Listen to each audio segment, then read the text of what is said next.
couple of takes. I was gonna try and wing it, and then now I'm just like...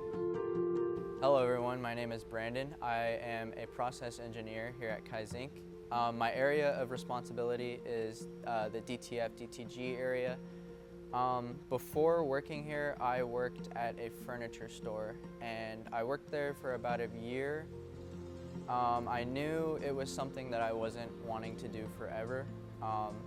So I kind of, my last 2 months or a month or so, I started looking for new jobs, and I found myself applying for random jobs. I knew if I got one of those jobs, I wouldn't be happy working there. I would just be there for the pay. So I took a step back from applying, and I really thought to myself, like, what is it that I really want to do? And screen printing kind of fell into what I wanted to do. So I started looking for screen print jobs, and sure enough, I put in Kaizink on Indeed, and Kaizink was the only place that popped up. And I'm glad that that was the only place that popped up. It's been amazing working here. I love it here.